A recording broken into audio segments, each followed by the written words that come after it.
Hello, Bacho. Good afternoon, and also thank you. Today we will discuss the new and interesting topic about the refraction of light at spherical surface, and this is the convex type, and this is the second information of convex type of proof. I hope my all pyari bachcho are okay.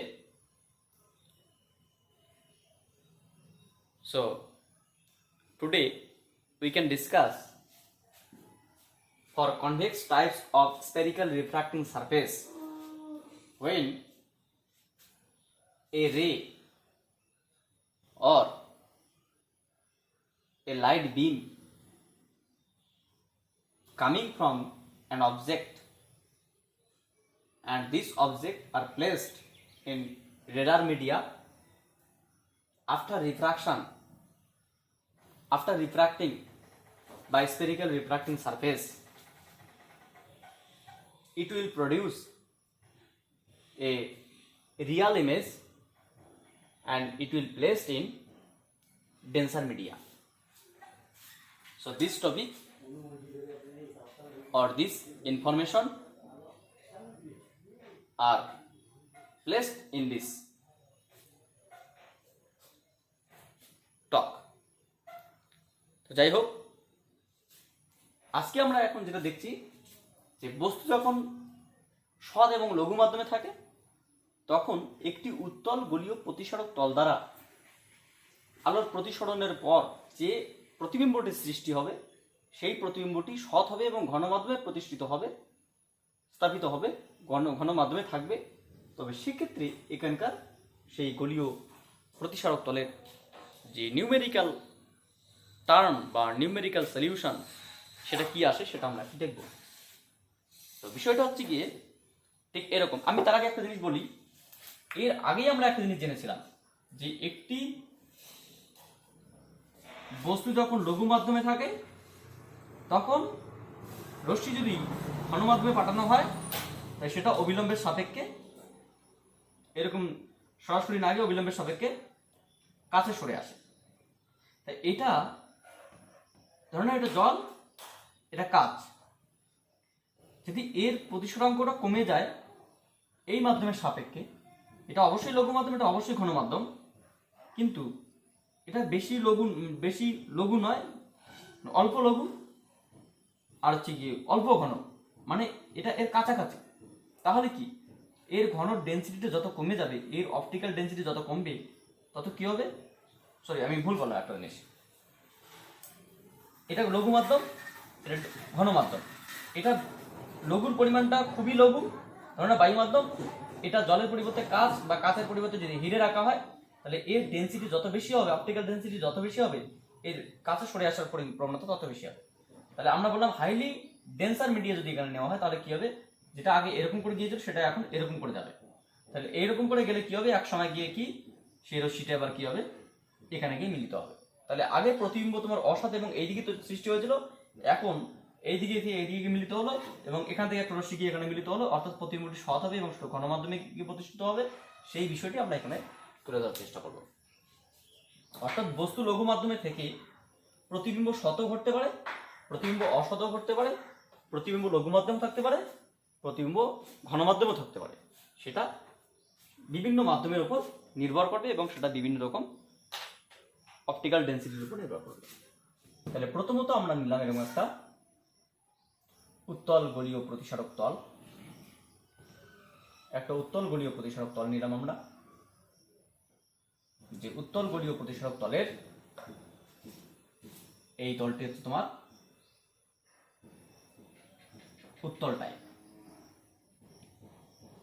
এই তলটি উত্তল type.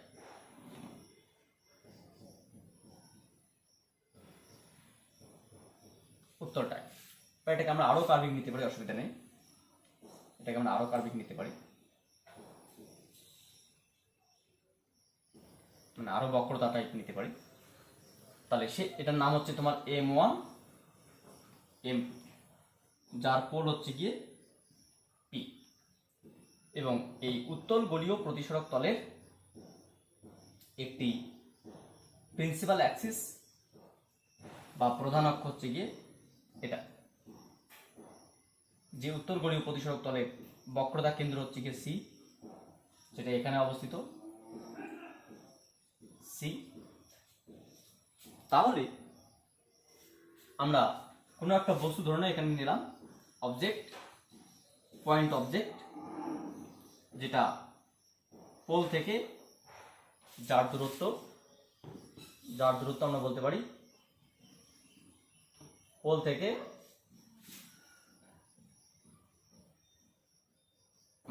-u দূরত্বে রয়েছে, এবং এখান থেকে বক্রতা ব্যাসার্ধের দূরত্ব হচ্ছে তোমার +r,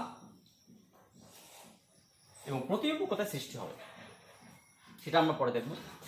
এখান থেকে যদি একটা রশ্মি পাঠানো হয় বক্রতা কেন্দ্রগামী হয়ে, তাহলে সেই রশ্মিটি সরাসরি প্রবেশ করে এই দিকে দিয়ে কিউ হয়ে বেরিয়ে যাবে, PQ হয়ে বেরিয়ে যাবে। এই মাধ্যমটা কিন্তু অবশ্যই লঘু মাধ্যম, এই মাধ্যমটা কিন্তু অবশ্যই ঘন মাধ্যম। মানে এক কথা এটা অতি লঘু, এটা অতি ঘন। মানে এক কথা হচ্ছে তোমার এই density of μ2, optical density of this denser media is far greater than that of the rare media. এটা একটু এটার থেকে এই মানটা μ2 মানটা এই μ1 থেকে একটু বেশি, আগে যেরকমটা করেছিলাম তার থেকে একটু বেশি। যত বেশি হবে এই ঘটনাটা খুব ভালো করে অবজার্ভ করা যাবে, যে ঘটনাটা আমরা এখানে আলোচনা করছি।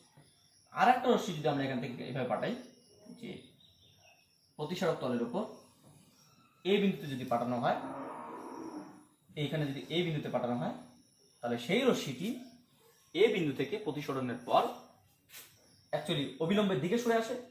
এখানে আমরা অবিলম্বের দিকে সরে আসে, তাহলে অবিলম্বটা কোনটা? এখানে অবিলম্ব হচ্ছে কি এটা, এখানে যদি একটা লাইন ড্র করা হয় তাহলে এটা একটা অবিলম্ব, তাহলে সেই অবিলম্ব হচ্ছে নাম কি? NAC। অ্যাকচুয়ালি রশ্মিটা এদিকে যাওয়ার কথা ছিল, কিন্তু লঘু মাধ্যম থেকে ঘন মাধ্যমে গিয়ে, মানে অতি ঘন মাধ্যমে গিয়ে কি আসলো সেটা বেঁকে আসলো, বেঁকে আস্তে আস্তে ধরে নাও একসময় গিয়ে এরকম করে এতটাই বাঁকলো, মানে অবিলম্বের দিকে সরে আসলো, সরে এসে একসময় গিয়ে প্রধান অক্ষের উপর এই বিন্দুতে সেট করলো। তাহলে এটা হচ্ছে তোমার ইমেজ। তাহলে আগত রশ্মি, বিগত রশ্মি, এবং এটা কিভাবে গেল, এখান থেকে এটা বি পথ হয়ে বেরিয়ে গেল। অ্যাকচুয়ালি OAB পথে বেরিয়ে যায়, এটাকে আমরা বলছি OAB। এটা কিউ পথে বেরিয়ে গেছে, এটাকে আমরা বি পথ বলছি। তো পথটা ইম্পর্টেন্ট না এখানে। তো এখানে প্রতিবিম্ব দূরত্ব কত? এটা প্রতিবিম্ব দূরত্ব, এটা তাহলে প্রতিবিম্ব দূরত্ব কত? প্রতিবিম্ব দূরত্ব হচ্ছে +v। এইদিকে বক্রতা ব্যাসার্ধ r, বস্তু দূরত্ব u। তাহলে এই কোণটা প্রথমত আমরা একটা জিনিস দেখবো, যে রশ্মিটা অবিলম্বের সাথে যে কোণে আসলো সেই কোণটাকে বলা হয় আই কোণ। অবিলম্বের থেকে বাকি কোণটির নাম কি? বাকি কোণটির নাম হচ্ছে তোমার 180 ডিগ্রি মাইনাস আই কোণ। আচ্ছা, অবিলম্বের দিকে সরে আসে যে কোণে, সেটা হচ্ছে তোমার আর কোণ, প্রতিসরণ কোণ। কারণ অবিলম্বের দিকে সরে আসলো কত কোণে? আর কোণে। আপতিত রশ্মি, প্রতিসারিত রশ্মি, প্রতিসৃত রশ্মি, এবং এই কোণটাকে আমরা কি বলতাম? থিটা কোণ। একটা বিষয় এখানে একটা নতুন জিনিস আমাদের জানতে হবে, সেটা হচ্ছে কি এই কোণটা কত? এই কোণটা হচ্ছে তোমার 180 ডিগ্রি মাইনাস থিটা। এটা আমরা অবশ্যই জানি যে 180 ডিগ্রি মাইনাস থিটা হবে, কিন্তু প্রশ্ন হচ্ছে এটা আমরা কেন করব? তার কারণ আমরা এখানে দুটো ত্রিভুজ ইউজ করব। একটা এ বক্রতা কেন্দ্রের সঙ্গে বস্তু, এ বক্রতা কেন্দ্রের সঙ্গে প্রতিবিম্ব। প্রতিবিম্ব আগে এদিকে ছিল, যার জন্য এই থিটা দিয়ে কাজ চলেছিল। এখন যেহেতু প্রতিবিম্ব ওইদিকে আসলো, তাহলে এই থিটাটাও এই ত্রিভুজের জন্য অ্যাপ্লাই করব। তাহলে ওইদিকে কি আসবে? ওইদিকে আমরা এই থিটার পরিবর্তে কি লিখবো? 180 ডিগ্রি মাইনাস থিটা, যেটা ওর ক্ষেত্রে অ্যাপ্লিকেবল হবে। তাহলে এই হচ্ছে তোমাদের হচ্ছে গিয়ে ডায়াগ্রাম। এই ডায়াগ্রামের উপর বেস করে ম্যাথমেটিক্সটা কি আসে সেটা একটু জানবো। অর্থাৎ বস্তু যখন লঘু মাধ্যমে এবং প্রতিবিম্ব যখন ঘন মাধ্যমে থাকে তখন যে রশ্মি ডায়াগ্রামটা কি আসে, সেই রশ্মি ডায়াগ্রামটা এটা, সেই রশ্মি ডায়াগ্রামের উপর এখানকার ম্যাথামেটিক্সটা কি আসে সেটা আমরা দেখব। এখানকার ম্যাথামেটিক্সটা কি আসে সেটা আমরা দেখব। যাই হোক, তাহলে এখানে আমরা কি লিখতে পারি, ত্রিভুজ এ সি ও থেকে পাই, কি লিখতে পারি এখানে, এ সি ও থেকে আমরা কি লিখতে পারি, sine of 180 degree minus I by CO is equals to sin theta by AO. So if we arrange this term, then we can write sin of 180 minus I by sin theta is equal to CO by AO. So if we simplify, then we can write sin I by sin theta is equals to CO by AO, and this is the equation number 1. Similarly,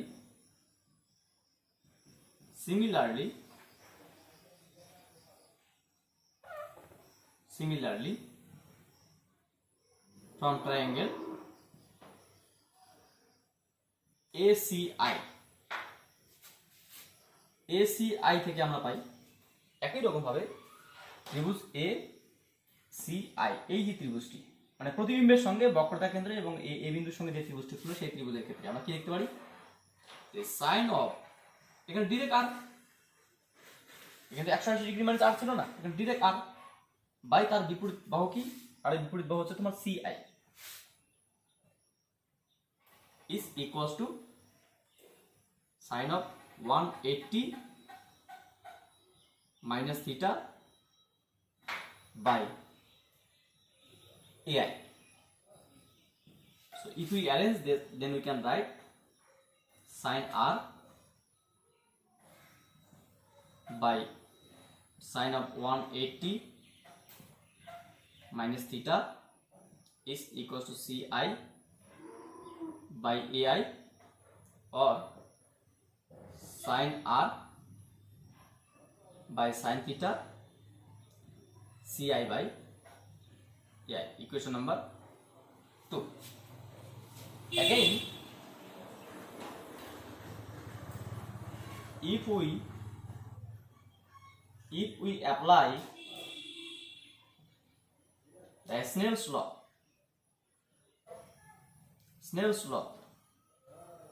at point, Snell's law at A বিন্দুতে যদি আমরা Snell's law apply করি তাহলে আমরা কি পাবো, এই মাধ্যমে প্রতিসরাঙ্ক হচ্ছে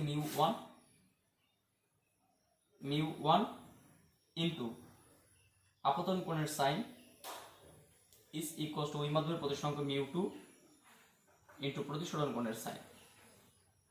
তাহলে সবাইকে যদি আমরা সাইন থিটা দিয়ে ভাগ করে দিই তাহলে আমরা কি পাবো, যে μ1 sin I by sin theta is equals to μ2 sin R by sin theta. তাহলে this is the equation number 3.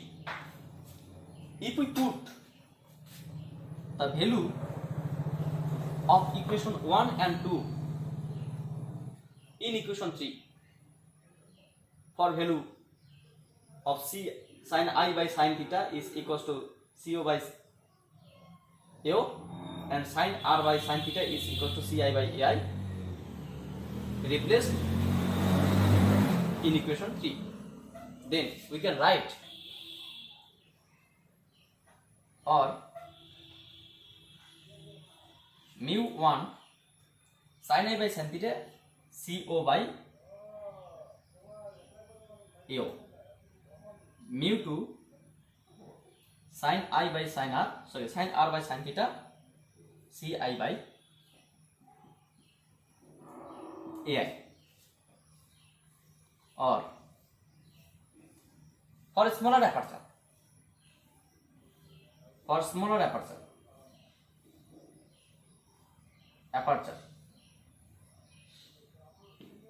ক্ষুদ্র উমেশের জন্য AO is nearly equals to AI, PO, AO nearly equals to PO and AI nearly equals to PI. AI nearly equals to PI. So the updated formation mu1 CO by PO, mu2 CI by PI, বা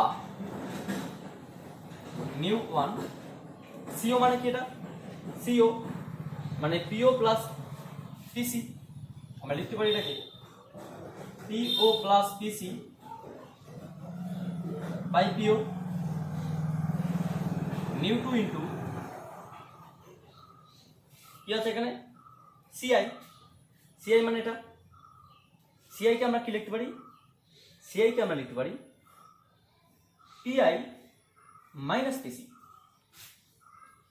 PI minus PC by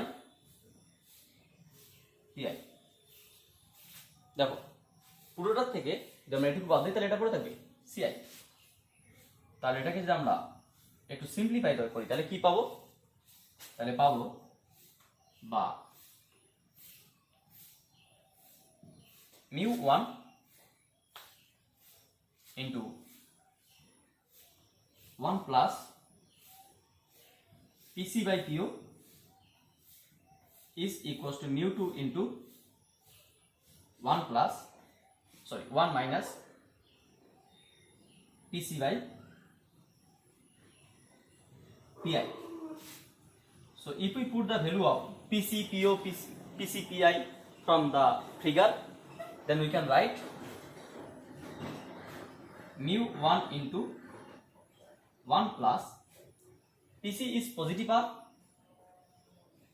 PO is negative U,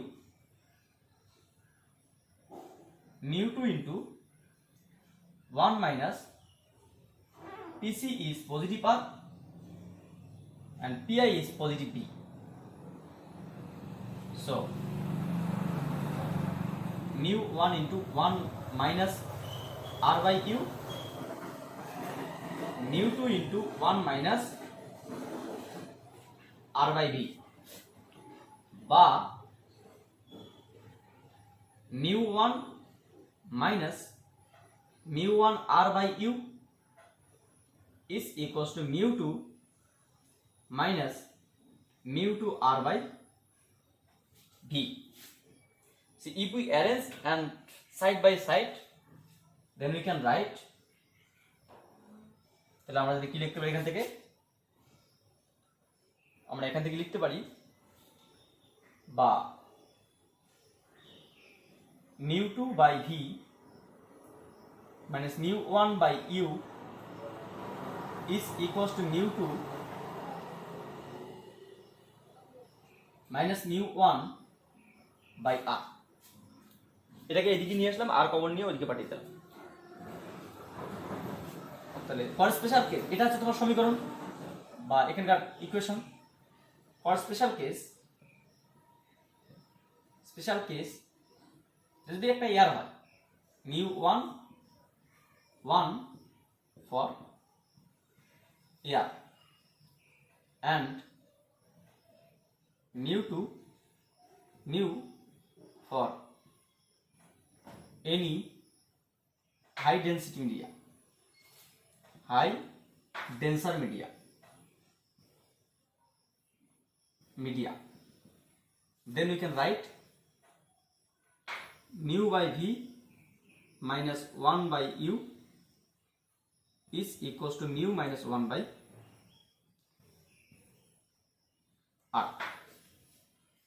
এটা হচ্ছে তোমাদের এই উত্তল গোলীয় প্রতিসারক তলের ক্ষেত্রে সমীকরণ।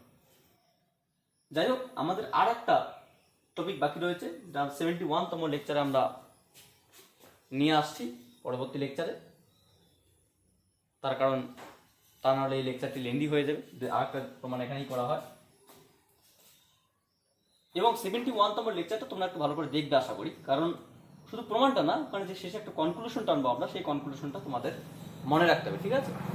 সমস্ত কিছু হিসাব আমরা এক জায়গায় টানবো। So thank you for watching my video and wait for next video.